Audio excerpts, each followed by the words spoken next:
Roubi, Fowler, a very good morning. Great to see you here in London, Premier Studios. Thanks. How are you, first of all? I'm great, and even better for seeing you now, because I think you look an absolute $1 million, by the way. Yeah. With the suit, you mean? Yes, yeah. Oh, okay. Yeah. $1 million or $1 million pounds? I think the pound is... No, it's definitely pounds. I think you can carry it off. I couldn't carry that off, to be fair, but you can. You can. I'll give the credit to my daughter. She chose it, by Brilliant. the way, the colour. You had a wonderful career, and we're going to discuss the highs, the lows very soon. But first of all, I want to hear your thoughts about Liverpool under Arne Slot. Replacing Jurgen Klopp felt like a mission impossible this summer. Yeah. Club legend. But how surprised have you been with the way Arne settled in his Liverpool results so far? You know what? In all honesty, I haven't been surprised, because I think Jurgen, coming into Jurgen, and I suppose if you look at the history of Man United, you look at Arsenal replacing Sir Alex, replacing Arsene Wenger was difficult. But I think when you look at Man United and Arsenal, maybe the teams and squads were probably in relative need of a change anyway. But under Jurgen Klopp, the squad and the team was decent and it was good. So there's not been any changes. So Arne Slot's come in and he's really taken where the club have left off. So I mean, they're probably doing better in terms of top of the Champions League, top of the Premier League, in terms of probably what a lot of people envisaged. But I'm not surprised. I still think they always had the capabilities of getting the right results. And it's testament to the players as well as Arne Slot as well, because the players have come in and they believe in what he's saying and what he's doing and how he's implementing his style, on the training pitch. And the players should have a lot of credit as well, because we know that there's not been any changes personnel-wise, but the systems and the remit, if you like, is different. So everyone deserves a bit of credit. But I'm not surprised though. You mentioned the style of play. Obviously, with Jurgen last season, towards roughly 4-6 weeks before the end of the season, Liverpool were involved in potentially winning 4 titles. Yeah. And then they lost momentum. We know with Jurgen, the style of play was that intense, rock and roll football. Perhaps now, because with Arne Slot's style of play, it's more relaxed, it's more balanced, it's less intense, that will give a better chance to Liverpool to go for more titles, secure more titles this year? I think so. I mean, you've just said yourself, so last year, they come to a period in the season where they were in hunt for every single trophy. And obviously, faltered a little bit at the end, and, whether it was tiredness or whatever, but that was the remit and the ethos of Jurgen Klopp. His teams are... we'll be gung-go, and we'll you mentioned rock and roll football, we're going to put pressure on the opposition.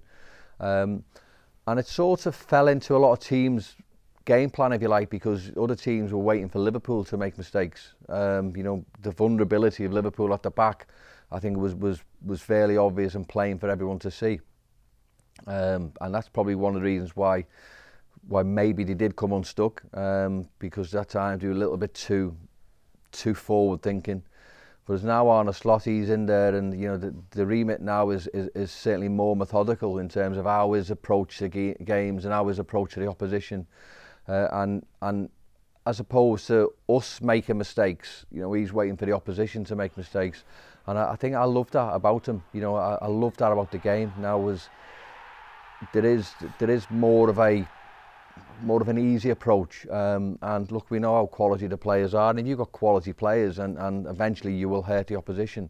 I think we are seeing that, but I think we're seeing less mistakes in the Liverpool team, because obviously they are more methodical and having more control in certain areas. That's not to say Jurgen's was bad. I mean, Jurgen's incredible and we know that, but this manager comes in and it's a different style, and it's a real wraparound Liverpool team than what we seen last year. But I do like it, and time will tell. But so far the results have been magnificent. Yes, it's the news that all Manchester City fans were hoping for, and now it is official. Pep Guardiola has signed a new 2-year contract extension with Manchester City, keeping him at the club for more than a decade. I must ask you about another former club of yours, Man City. Pep Guardiola recently signed a new contract until at least summer of 2027. Great news for Man City, not great news for the rest of the league. No, it's probably not, is it? No, it's. I mean, with Pep, he's an absolute genius, and I'm a big lover of any manager like that coming in. And look, people mention he's got the money, and he can buy this and he can buy that, but sometimes that's difficult because you're bringing in so many different characters who change a format of a team shape, if you like. And how do you see this their matchup on Sunday at Anfield, Pep Guardiola and City against Liverpool? How do you see this matchup? Well, Liverpool are favourites at the minute because of where they are. But we know with City that they can go out there and they can beat anyone on any given day. We know the quality they've got. We mentioned Pep and this is Pep's obviously first game against Arne Slot. So that's a real matchup that we're probably all looking forward to see. Of course, I want Liverpool to win, and I think Liverpool are maybe the form team, if you like, and a little bit stronger in terms of form than Manchester City. But we know with Manchester City, you can never write them off. ורנר, יש לו מהירות, הוא עובר את השחקן שלו, הוא מגלגל, וג'ונסון עושה 4-0 לטוטנהאם. זוהי השפלה גדולה לקבוצה הטובה ביותר בשנים האחרונות באנגליה, ואולי באירופה כולה. This season it feels a bit different, less intense as well. Would you agree with that? I think there's a lot of elements to Man City. I know people mention injuries. I don't fall into that category because they have got the best squad or one of the best squads. So, I wouldn't feel sorry for them for that. But I just know with Manchester City, so you've mentioned in terms of every year that they've won the Premier League, or even if they haven't won it, they have had spells where they've maybe had a little bit of a lapse or a little bit of an indifferent performance, but it's not been that bad, as inconsistent as what we're seeing now. But I just know with Man City they are capable and they have the real potential to go and put a run of not losing again, and you never ever write them off. So do you think will be the case this season? Yeah, they will do, because we're talking about great players with a great manager who understands what it takes to win a league. So there's less pressure on them, because they know how it's done. They've won it 4 times in the spin. They've 5 out of the last 6-7 years. So they know how to get things done. And okay, they are having a little bit of an indifferent time. But if I'm a Man City fan, I'm not worried, because I know that we will get where we need to be. But it does get more difficult week in, week out, because obviously we see other teams with other results. But now if you do the flip side of the Premier League, I mean, I know Liverpool have sort of been probably the most consistent, but everyone else is having a little bit of an indifferent time as well. So it probably makes it a little bit better, the Premier League, doesn't it, as opposed to one team running away with it. So now we're seeing maybe a little bit teams getting dragged into each other, and it might be good for the Premier League. It's been a wonderful season for Liverpool, but we have to address the elephant in the room, and that's the contract situation of Virgil, Trent and Mo Salah. With those 3, it seems more likely that Virgil will stay. I want to ask about Trent and Mo Salah. First of all, with Trent, he recently said in an interview that he wants to become the first fullback ever to win the Ballon d'Or, which is a great personal goal for Trent. But we have to be honest, traditionally, it's more players from Real Madrid win the Ballon d'Or than Liverpool. If you would be a Liverpool fan, and you're from Liverpool, you're from the city, you're a scouser like Trent, would you have concerns that Trent won't stay beyond this season? I mean, look, I don't have concerns. Look, I mean, Trent will, what will be. Look, I've not got any inside information. I don't know Trent's thoughts. I don't know his opinions of what's happening. I know as a Liverpool fan, I'd love him to stay. But I think in football, I think I'm far more experienced to understand that players will leave. And I liken it from my own point of view. So whenever someone has left Liverpool, all right, we're sad at that particular time, but someone will always come in and step in, and that's the thing that makes me feel better about any player leaving the club. A bit more calmness. Yeah, I don't want people to leave, especially players like Virgil, Trent, and Mo, because these are exceptional players, and any team with these players in makes it better. I think from a club point of view, where we've allowed these players to maybe get to the latter stage of a contract and not sort of get them tied down, it is a concern. It is a bit of a concern, but players will have their own opinions. I've got mine. I'd love them to stay, but if any of them were to go, I understand the game. Okay. I will be gutted, but I understand things happen in football. And I can get irate, I can get upset. Will I? For a couple of minutes I will be, but then I'm thinking of who else can come in and fill that void. But I go back to what I was saying. I don't want any of these players to go. I mean, Trent in particular, he's a lot younger, and I do get what you're saying about his role into winning a Ballon d'Or. Someone's won it from Liverpool before. With Mo Salah, It's Salah!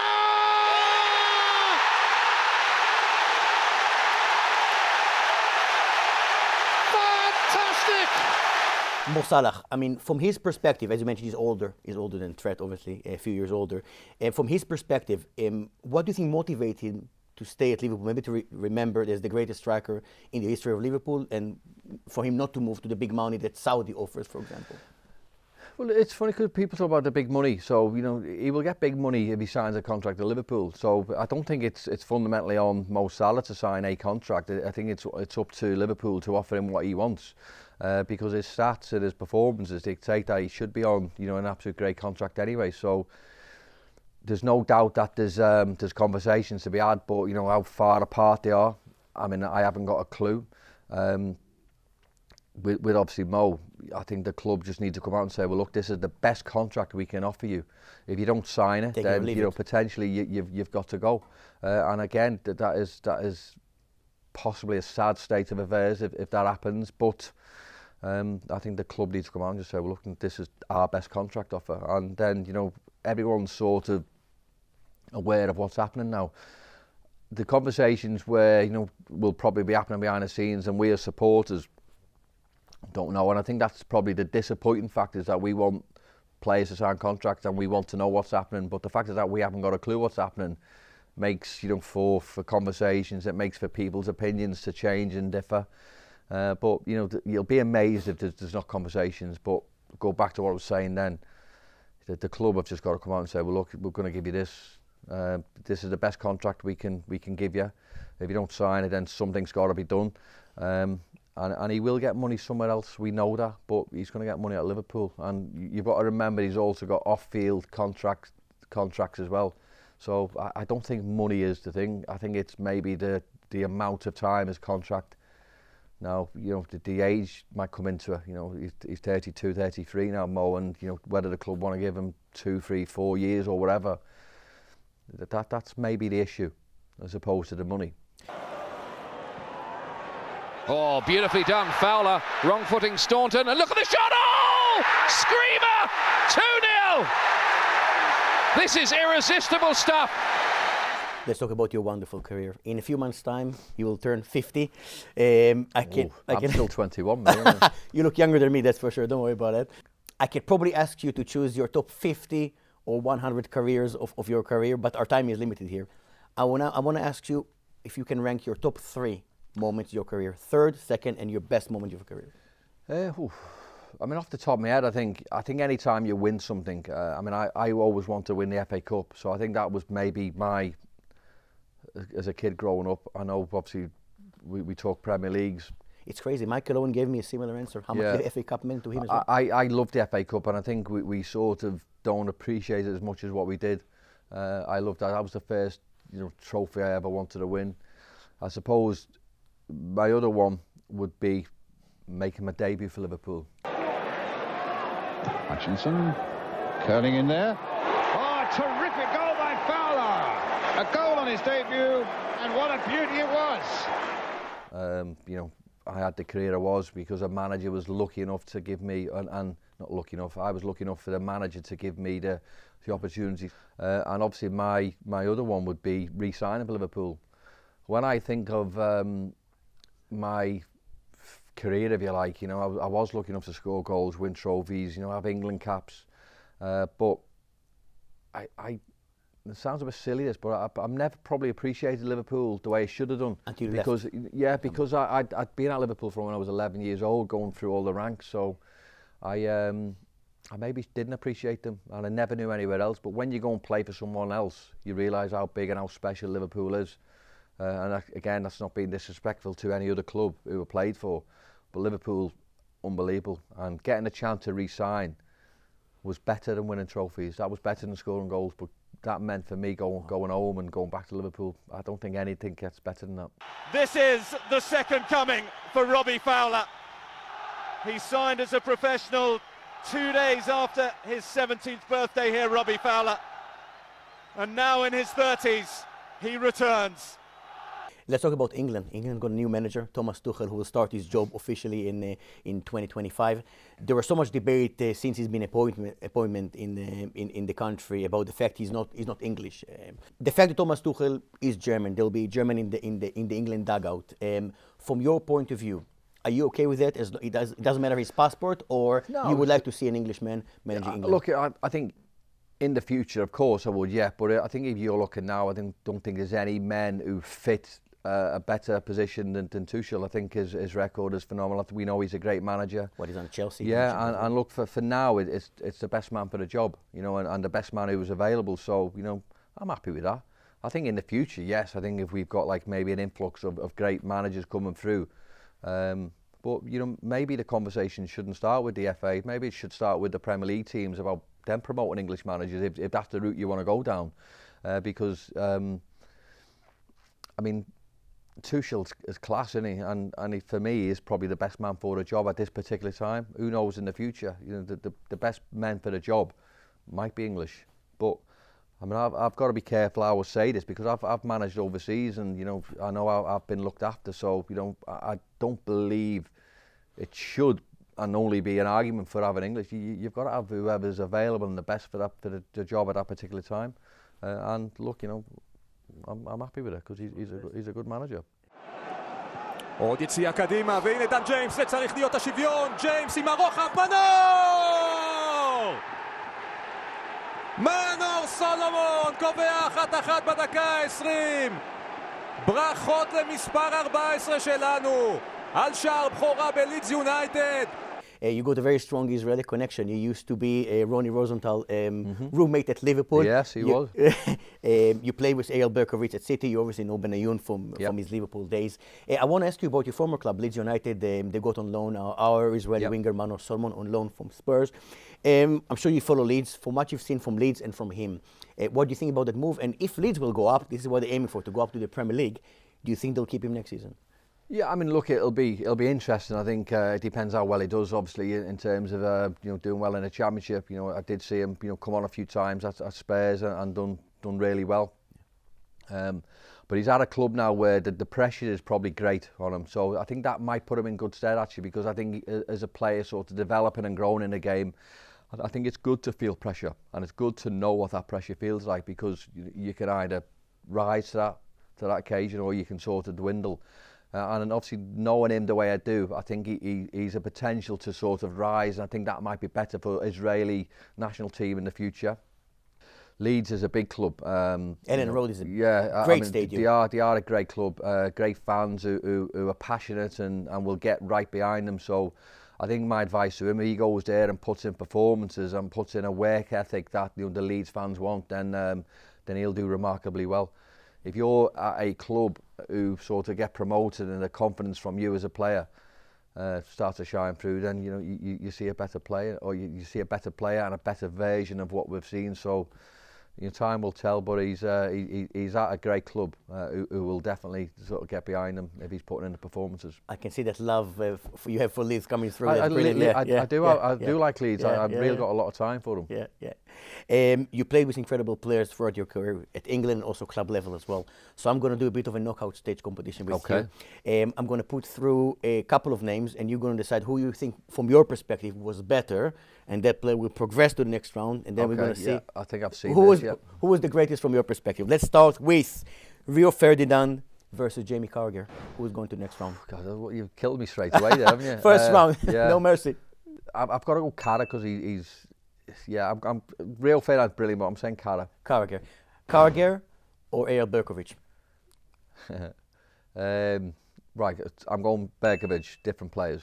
So you're going for Berkovic? Yeah, well, yeah. But Berkovic could go all the way through. Let me just highlight it. I understand the rules, but I'm talking as a striker now, aren't I? So I'm having a game winner. So I'm having Eyal. Berkovic or Robbie Keane? Robbie Keane. Robbie Keane or Ian Rush? Ian Rush. Ian Rush or Nicolas Anelka? Ian Rush. Rush or John Barnes? Oh no! It's going to be even more tough. Oh God, that's awful. John Barnes. John Barnes or Paul Gascoigne? John Barnes, just. John Barnes or Paul Scholes? John Barnes. John Barnes or Steven Gerrard? Steven Gerrard. Steven Gerrard or Steve McManaman? I'm picking Macca. I'm a little biased. I'm Steve McManaman. You go with McManaman? Yeah. McManaman or David Beckham? McManaman. McManaman or Michael Owen? McManaman. McManaman or Alan Shearer? McManaman. There's one answer. He's my mate today. I'm looking after my mate. I'm going to see McManaman next at Anfield very soon. I'm going to mention. Yeah, you're telling me you better pick me up if you're doing this with him. I'm going to do the other way around. Let's see if he's going to pick you. Yeah. Pleasure as always. Enjoy the rest of the season. My pleasure. Thank you. Top man. Thank you so much.